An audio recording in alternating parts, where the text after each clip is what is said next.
శ్రీ గురుభ్యో నమః. శ్రీ మహాగణపతి నమః. వంగరవారి గంటల పంచాంగరీత్యా అనుసరించి ఈ యొక్క ఏప్రిల్ నెలలో సింహరాశి వారికి ఎలా ఉంటుందని చూద్దాం. సింహరాశి వారికి ఈ యొక్క నెలలో సానుకూలమైనటువంటి ఫలితాలు గోచరిస్తూ ఉన్నాయి. ఫైనాన్షియల్ రొటేషన్ అనేది సానుకూలంగా ఉంటుంది. సమయానికి రావాల్సినటువంటి డబ్బు రావడం అనేది ఒక మంచి పరిణామంగా భావిస్తారు. కాకపోతే అదేవిధంగా ఆ డబ్బు కట్టవలసినటువంటి ఖర్చు కూడా అదేవిధంగా ఉంటుంది. కట్టవలసినటువంటి డబ్బు ఖర్చు కూడా అదేవిధంగా ఉండటం అర్థం కానటువంటి వ్యవహారంగా ఉంటుంది. సరే, ఏదో విధంగా కట్టాల్సిన డబ్బు ఈఎంఐలకి లేకపోతే కట్టాల్సిన చోట డ్యూస్ ఏవైతే ఉన్నాయో వాటి కట్టగలుగుతున్నాను అనేటువంటి ఒక మానసికమైనటువంటి ప్రశాంతత ఉంటుంది. జీవిత భాగస్వామి ఆరోగ్య సంబంధితమైన వ్యవహారాల్లో జాగ్రత్తలు తీసుకోవాలని చెప్పి నిర్ణయించుకుంటారు. ఈ రాశి వారికి అష్టమ శని ప్రభావం మార్చి 29వ తారీఖున స్టార్ట్ అయింది. దీని ప్రభావం అయితే ఆరోగ్యపరంగా కొంచెం ఎక్కువగా ప్రభావం చూపించే విధంగా ఉంటుంది. జాగ్రత్తలు తీసుకోవాలి. ఈ రాశి వారికి ముఖ్యంగా శుక్రుడు అనుకూల స్థితిలో ఉన్నాడు, షష్టగ్రహ కూటమిలో ఉన్నాడు. అది కొంచెం అనుకూలించే విధంగా ఉంది. శుక్రుడు శని యొక్క నక్షత్రంలో ఉండటం అనేది ఒక మంచి పరిణామంగానే చెప్పచ్చు. శని శుక్రుడి యొక్క నక్షత్రంలో ఉండటం, రాహువు కూడా శుక్రుడి యొక్క నక్షత్రంలో ఉండటం అనేది ఒక మంచి పరిణామం. తద్వారా వచ్చినప్పటికీ కొన్ని రోజుల పాటు ఈ రాశి వారికి ఫైనాన్షియల్ ఫ్లో అనేది ఇవ్వడం జరుగుతుంది. కానీ ఖర్చు కూడా అదే విధంగా ఉండటం అనేది కొంచెం బాధించే విధంగా ఉంటుంది.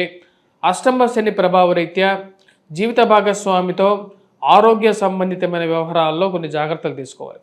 అంటే జీవిత భాగస్వామి ఆరోగ్య సంబంధితమైన వ్యవహారాల్లో తగు జాగ్రత్తలు తీసుకోండి. దానికి తగినటువంటి నిర్ణయాలు తీసుకోవాలనుకుంటారు. ఆరోగ్యపరంగా ఉన్నటువంటి చిక్కుల నుంచి బయటకు రావటం గురించి కొన్ని చిట్కా వైద్యాలు కానీ లేకపోతే ఆయుర్వేదం వైపు ఎక్కువగా మనసు మళ్ళుతూ ఉంటుంది. యోగా మెడిటేషన్ గురించి ఎక్కువగా తెలుసుకోవాలని చెప్పి ఆలోచన ఎక్కువగా ఉంటుంది.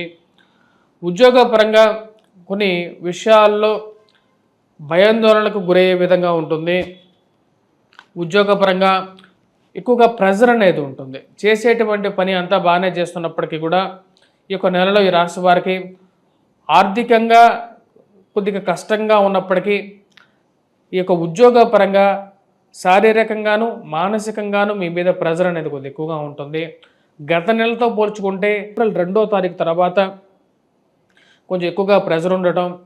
సరే, ఎంత ప్రెజర్ ఉన్నప్పటికీ కూడా ఈ ప్రెజర్ అనేది తాత్కాలికంగా మీరు భావించగలుగుతారు. ఇటువంటి ప్రెజర్ ఎక్కువగా మనల్ని బాధించలేదు అనేటువంటి ఒక నిర్ణయానికి రాగలుగుతారు. ఈ యొక్క నెలలో ప్రథమార్థాల్లో అంటే 14వ తారీఖు వరకు కొంచెం ప్రెజర్ ఎక్కువగా ఉన్నప్పటికీ 14వ తారీఖు తర్వాత ఈ రాశి వారికి కొంచెం ప్రెజర్ రిలీఫ్ అవ్వగలుగుతారు. ఆది శత్రువులు అయినటువంటి శని రవి కలిసి ఈ రాశి వారికి అష్టమంలో ఉన్నారు. అష్టమంలో ఉన్నటువంటి శనితో కలిసినటువంటి రవి కొంచెం ఎక్కువగా ప్రభావితం చేయగలుగుతాడు. ముఖ్యంగా వచ్చినప్పటికీ జీవిత భాగస్వామి ఆరోగ్యంలోనూ ఫైనాన్షియల్ ఇష్యూస్లోనూ మరియు మీ యొక్క ఆరోగ్యపరంగాను కొంచెం ఇబ్బందిని కలిగించగలుగుతాడు. ఇరుగు పొరుగు సఖ్యతలో మీరు ఎంత మంచిగా మాట్లాడినా సరే మీకు అర్థం కానటువంటి విషయం దూరంగా జరిగేటువంటి జనాల్ని ఎలా దగ్గరికి చేర్చుకోవాలి అనే ఒక విషయం గురించి ఎక్కువగా ఆలోచిస్తూ ఉంటారు. ఎందుకు జనాలు మన నుంచి దూరంగా జరుగుతున్నారు, మనం ఎంతో మంచిగా ఉన్నా సరే వారు ఎందుకు పట్టించుకోవట్లేదు అన్న ఆలోచన అనేది ఎక్కువగా బాధించే విధంగా ఉంటుంది. జనాలు దూరంగా జరగటం మానసికంగా అర్థం కానటువంటి వ్యవహారంగా ఉంటుంది. ఏదో ఒక అభద్రత అనిశ్చితి అనేది కొనసాగటం అర్థం కానటువంటి వ్యవహారం. ఈ యొక్క వ్యవహారానికి ఒక చెక్ పెట్టాలని చెప్పి నిర్ణయించుకుంటారు. దానికి తగినటువంటి కొన్ని స్టెప్స్ తీసుకోవాలని చెప్పి నిర్ణయించుకుంటారు. ఈ రాశి వారికి ముఖ్యంగా వచ్చినప్పటికీ అష్టమంలో జరిగినటువంటి షష్టగ్రహ కూటమి ఏదైతే ఉందో అంత యోగాన్ని ఇవ్వట్లేదు. కలిసినటువంటి రాహువు శని అష్టమంలో కలిసి ఉన్నందువల్ల దాని యొక్క ప్రభావ రీత్యా వచ్చేటప్పటికీ జీవిత భాగస్వామితోనూ ఈ యొక్క ఫైనాన్షియల్ ఇష్యూస్లోనూ వైవాహిక జీవితంలో చిన్న చిన్న మనస్పర్ధలు అనేవి ఎక్కువగా అవడానికి ఆస్కారం అనేది గోచరిస్తూ ఉన్నది. దానికి తగినటువంటి కొన్ని జాగ్రత్తలు అనేవి తీసుకోవాలి. కోపతాపాలను కంట్రోల్ చేసుకోవడానికి ఎక్కువగా ప్రయత్నం చేస్తారు. అధికమైనటువంటి కోపాన్ని కంట్రోల్ చేసుకోవాలి. మన కోపం మన కుటుంబం మీద కాకుండా చూస్తే వారు మనకు దూరంగా జరుగుతారు అని చెప్పి భావించగలుగుతారు. ఆ కోపాన్ని కంట్రోల్ చేసుకోవాలి. జీవితంలో కుటుంబానికి కూడా ఒక సమయాన్ని ఇవ్వాలని చెప్పి భావిస్తారు. వారాంతంలో వారితో గడపడానికి ఎక్కువగా ప్రయత్నాలు అనేది ఆరంభించడం అనేది స్టార్ట్ చేస్తారు. భూ సంబంధితమైనటువంటి లావాదేవీల్లోనూ రియల్ ఎస్టేట్ సంబంధితమైన వ్యవహారాల్లోనూ ఒక అడుగు ముందుకు పడితే 2 అడుగులు వెనక్కి జరగటం అర్థం కానటువంటి వ్యవహారంగా ఉంటుంది. ఈ యొక్క నెలలో మొదటి వారంలో కొంచెం సానుకూలమైనటువంటి ఫలితాలు పొందగలుగుతారు. తర్వాత కుజుడి యొక్క సంచార రీత్యా దాని యొక్క ప్రభావం కొంచెం వ్యతిరేకంగా ఉండటం అర్థం కానటువంటి వ్యవహారంగా ఉంటుంది.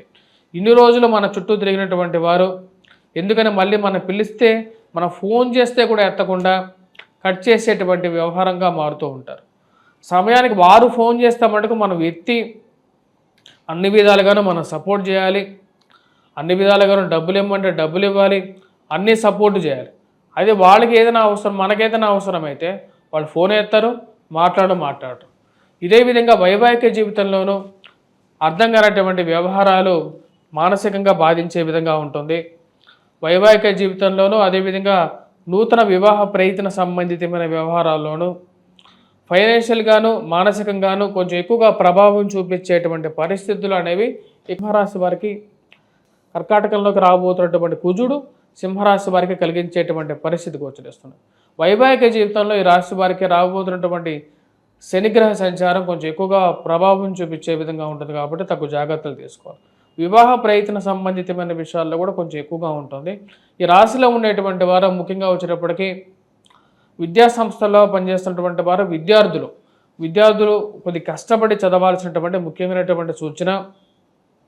గురువు అంత అనుకూలంగా లేడు. ఈ రాశిలో ఉండేటువంటి వారికి రాబోతున్నటువంటి మే 14వ తారీఖున గురువు అనుకూలమైనటువంటి ఫలితాలు ఇవ్వగలుగుతాడు. ఈ రాశిలో ఉండేటువంటి వారు ఎటువంటి పరిహారాలు చేసుకోవాలి అనేది చూద్దాం. ముఖ్యంగా వచ్చేటప్పటికీ గురుగ్రహ మంత్రజపం చేయటం, దక్షిణామూర్తి శ్లోకాన్ని పఠించటం, దక్షిణామూర్తిని పూజించటం అనుకూలమైనటువంటి ఫలితాలు పొందగలుగుతారు.